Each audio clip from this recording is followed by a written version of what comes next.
अच्छा, राजस्थान का नाम सुनते ही दिमाग में क्या आता है? रेगिस्तान, गर्मी, ऊंट, यही सब है ना? लेकिन रुकिए, आज हम एक ऐसे राजस्थान की बात करने वाले हैं जिसकी शायद ही किसी ने कल्पना की होगी। वहीं दूर दूर तक फैला रेगिस्तान, चिलचिलाती धूप और सूखी बंजर जमीन। लेकिन अगर हम कहें कि ये तस्वीर भी राजस्थान की ही है तो जहां हरे भरे पहाड़ हैं, चारों तरफ हरियाली है और जहां तक नजर जाए सिर्फ पानी ही पानी। यकीन करना मुश्किल है ना? जी हाँ, ये बिल्कुल सच है। ये जगह है बांसवाड़ा, जिसे 100 द्वीपों का शहर भी कहते हैं। सोचिए, एक ऐसा कोना जहां लोगों के पास अपनी नावें हैं, जहां वो मछली पकड़ते हैं। ये राजस्थान की वो तस्वीर है जो हमारी सोच से एकदम अलग है। तो चलिए इस अनोखे सफर पर निकलते हैं। एक ऐसी यात्रा जो हमें राजस्थान के एक छोर से दूसरे छोर तक ले जाएगी और दिखाएगी कि एक ही राज्य के कितने अलग-अलग हैरान कर देने वाले रूप हो सकते हैं।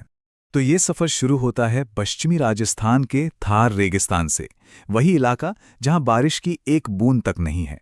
लेकिन जैसे जैसे हम दक्षिण की तरफ बढ़ते हैं, नज़ारा पूरी तरह बदल जाता है। मॉनसून का मौसम है और अरावली की पहाड़ियां हरी चादर ओढ़े हुए हैं।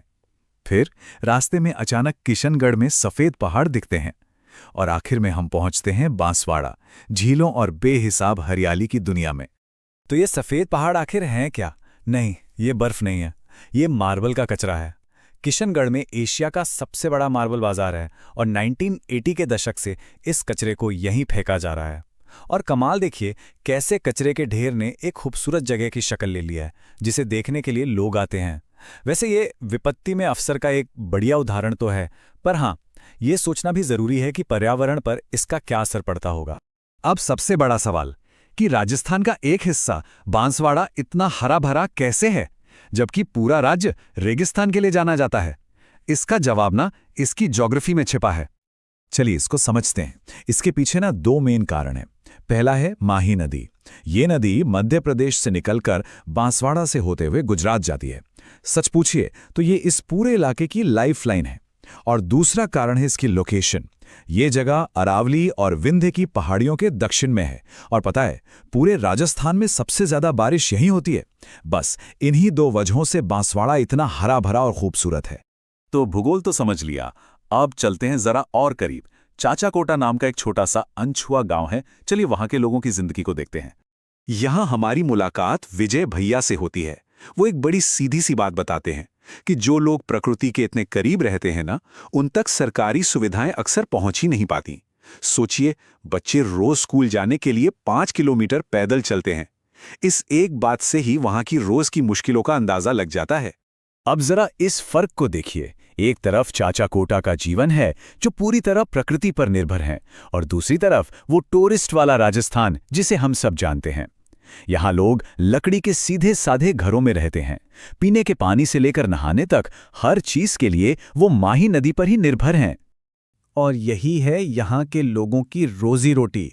ये एक ऐसा चक्र है जो पूरी तरह से नदी पर चलता है। शाम को पानी में जाल बिछाते हैं और अगली सुबह मछलियां इकट्ठा करके उन्हें बाजार में बेचने ले जाते हैं। यही उनका मुख्य काम है, उनकी आय का जरिया है। चलिए अब थोड़ा और आगे बढ़ते हैं। देखते हैं कि ये जगह कितनी विशाल है, कितनी शांत है, जो इसे एक अछूता स्वर्ग बना देती है। पता है, ये जो पानी का फैलाव दिख रहा है, ये कोई छोटी मोटी झील नहीं है। ये माही नदी पर बने बांध का बैकवाटर है, मतलब बांध की वजह से रुका हुआ पानी। और ये लगभग 13 से 15 किलोमीटर लंबा है। इसकी विशालता का अंदाजा लगाना भी मुश्किल है। और सबसे हैरान करने वाली बात क्या है मालूम है? इतने बड़े, इतने विशाल जलाशय में सिर्फ एक नाव दिख रही थी, बस एक। ये बात इस जगह के गहरे सन्नाटे और शांति को बयां करती है। सोचिए, अगर ये कोई पॉपुलर टूरिस्ट स्पॉट होता तो यहां हजारों नावें होती। चाचाकोटा आज भी इतना अनछुआ और असली इसलिए है क्योंकि ये राजस्थान की उस बनी बनाई छवि में फिट नहीं बैठता। यहाँ कोई होटल नहीं, कोई रेस्टोरेंट नहीं, कोई टूरिज्म का तामझाम नहीं है। ये बस प्रकृति की दुनिया है और कुछ सीधे साधे लोगों की, जहाँ पानी के घटने बढ़ने के साथ छोटे छोटे द्वीप बनते और बिगड़ते रहते हैं।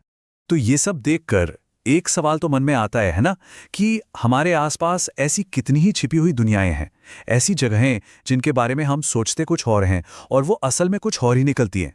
शायद बस उन्हें खोजने की देर है।